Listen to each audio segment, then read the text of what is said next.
Hello everyone, I'm Dr. Adeola. I'm a psychiatrist and I've been in the UK for 4 years, just reflecting on my journey so far.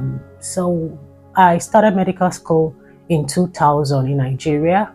And I remember when I was in secondary school, one of the challenges I had was being able to read and comprehend. So I struggled to read and focus on reading and comprehend. Thank God my mom was a teacher and she was able to help me. I probably had undiagnosed dyslexia. So, dyslexia, for those who don't know, is a learning difficulty that affects three main areas of learning. So your ability to write, ability to read, and ability to speak. So there's usually difficulties around these three areas. So you struggle to read. When you read, you mix words together. You omit some word. You can't comprehend after reading. It becomes overwhelming, especially if the books are quite big and voluminous, which was the case for me in medical school. The books were quite big and you have to read, so it was quite overwhelming for me. Of course, it's a disorder that starts right from childhood. You may not really pick it in some cases because you just feel like the child is not understanding. And from where I was raised, from Nigeria, where I was born and raised, you probably will start to beat the child if the child does not understand. Child is not understanding, and you're like, I've taught you, what's wrong with you? You know, which I believe was what happened in my case. So back to medical school days. Like I said, I struggled to read, and some of the other symptoms of dyslexia is being able to organize things and manage your time. Because you're reading and you have a lot of things to read, you tend to, because you can't understand it, before you know it, your mind has gone away from what you're reading. You won't understand. It's a struggle. It's real. I can't even explain how real this could be, especially those, if you're only in the shoes of those who are going through it, that's where you understand. So what I did in medical school was to get smaller books, because of course when I got into medical school I realized that this was a big issue for me and I needed to read and succeed. My mom was no longer there for me. So what I did was to get books, to write down some of these things. I got colorful pens, and then I have my own separate books. There were textbooks, but I had to copy out important information from the textbook into smaller books using different colors so that I have the visual representation of these things. So it helped me. So I put it into different segments in my notes. I remember then a lot of people would want to get my notes because it was so colorful. And if I want to remember things, I just picture what I have in my notes. That's how it worked for me. That's how I was able to pull through. But that didn't mean that I didn't struggle. Of course, I had to repeat 200 level just because it was difficult reading. It didn't mean I wasn't studying. I'm very hardworking. I'm very committed to what I do. I'm very goal-oriented, ambitious. These are good qualities I've got. But when it comes to reading, sitting down to read, I could sit down there for hours and not gain anything. It was that bad. After medical school, I went into residency training in Nigeria for 6.5 years. Yes, at that time, I already understood myself and I was able to manage myself. So of course, I knew my strengths and my weaknesses. I knew what to do. I'd grown better then. I'd understood myself. So I was able to apply the same things I did in medical school, I did during residency training. I was able to scale through. Thankfully, I didn't fail any exams in residency training in Nigeria. So after I finished residency training in Nigeria and I became a consultant psychiatrist. A year later, I came into the UK, and that's about 4 years ago now. So I came into the UK and started working, understanding when I came into the UK, I came in with my kids. They were quite young, so I had just given back to my child, my second daughter. She was just 10 weeks old, and my first daughter was 3 years old. So coming into a new environment, trying to understand how things work here. But thankfully, I had good support in terms of my husband was there, my mom was there for me, and also I had good support at the place of work. The first consultant that I worked with then was very supportive, didn't overwhelm me with too much of work, took his time to explain how things work here for me. which helped me. And I was able to move, transition and settle in quite easily. So I had exams to write, of course, the Royal College exams that you need to become a psychiatrist, become registered as a psychiatrist in the UK. So, of course, there are 3 laps of the exams that I did. The first one, I passed it. The second one, I failed. And I had to write again.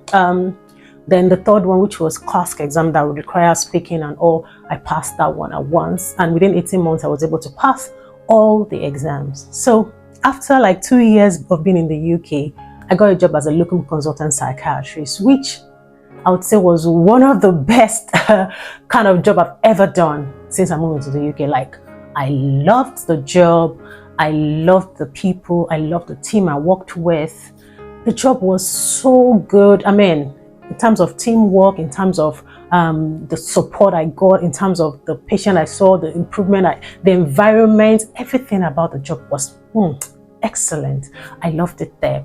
But because it was a locum role, and when you are just moving into the UK and you're trying to settle, you want to consider a lot of things. You need stability. You want to consider your family. I haven't put all of that into consideration. I just thought that it was best to get a more stable job, just because I just wanted stability, basically. So I had to, resign from the job and then moved into residency training in the UK. I would say if I could turn back the hands of time, I probably won't go into residency. That's just the truth. I probably won't. Because it's hard.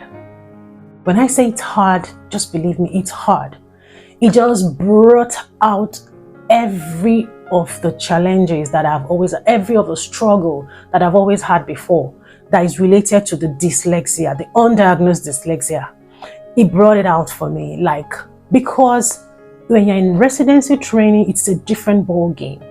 You have to prove that you are good enough to become a consultant in the UK. You have to show that, in terms of your time management, in terms of your dedication to your work, in terms of getting things done in good time, leadership skills, communication skills. You have to prove. Believe me, it just brought out everything that I've ever struggled with. It just amplified it. Like, wow, oh my goodness. You can't even imagine what it has been like for me. Oh my goodness. So the struggle is real. I would sit down and to be able to formulate words, put words together, write things just so that it's okay and presentable.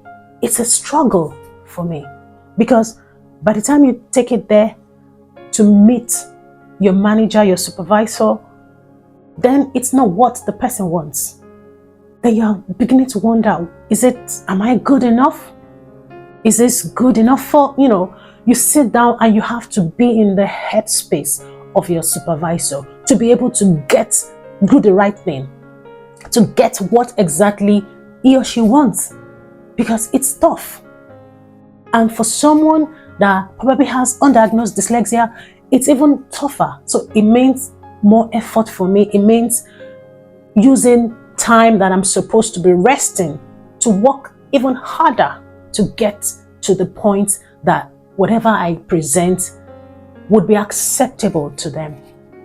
It's difficult, to be honest. It's difficult. And you know that it's difficult when a day before you're supposed to go to work, you start having anxiety symptoms. You start getting worried about what the week is going to look like.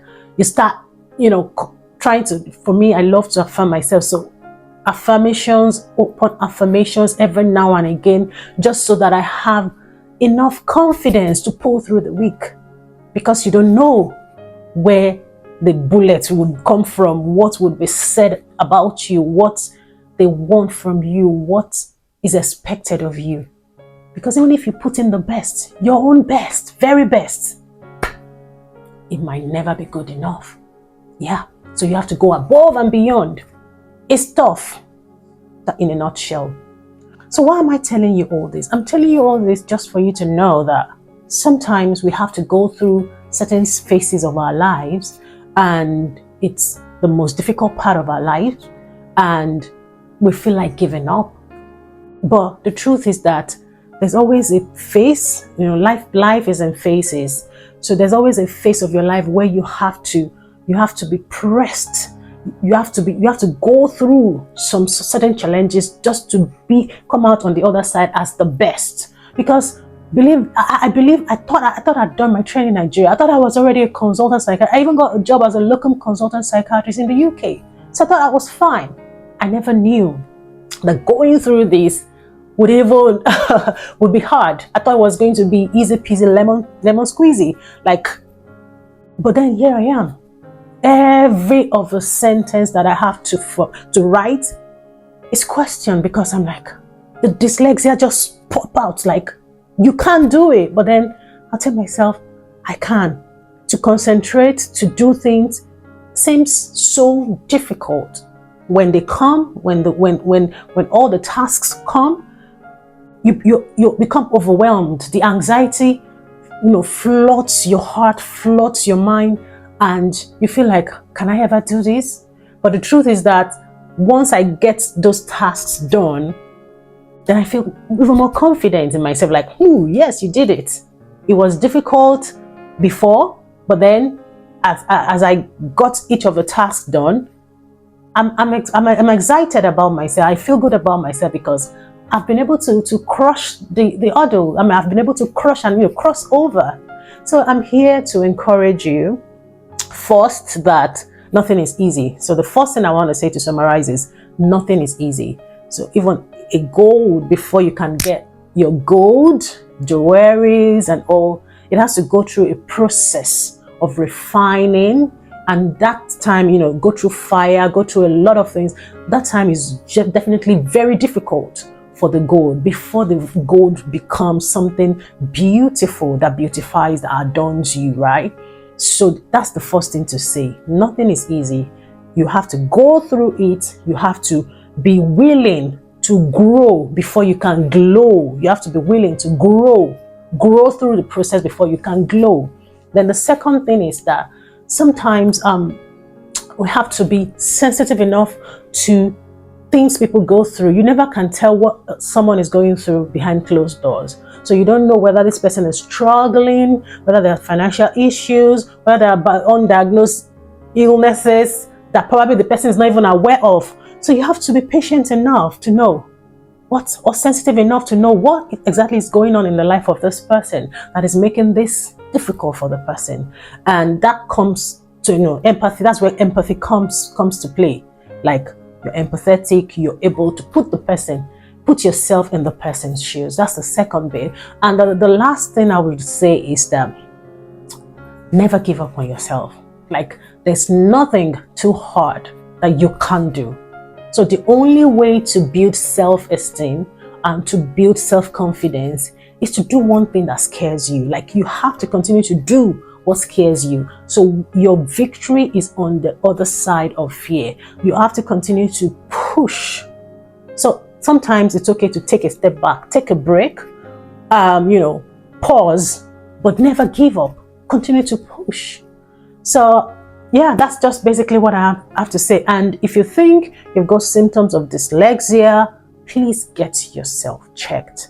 Get an assessment done. If you think you have any form of learning difficulties, if you think that you're struggling cognitive-wise, your cognition, your ability to think, cognition meaning your ability to think, your ability to remember things, your ability to comprehend stuff is difficult. If you find out that all of these areas you're struggling in these areas, then get yourself checked, get an assessment done. You never can tell. There are a lot of ways by which you can be supported when this happens. But if you don't get yourself assessed, you probably might not know why all of these things are happening to you. And what that means is that you start to accept that this is me. I can't do it. No, it's not because you can't do it. It's just because there's something that is preventing you from doing it. And if you get the right support, you will be fine.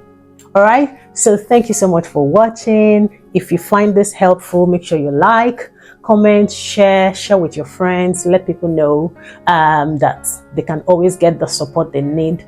And don't forget to be intentional about your mental health. Bye.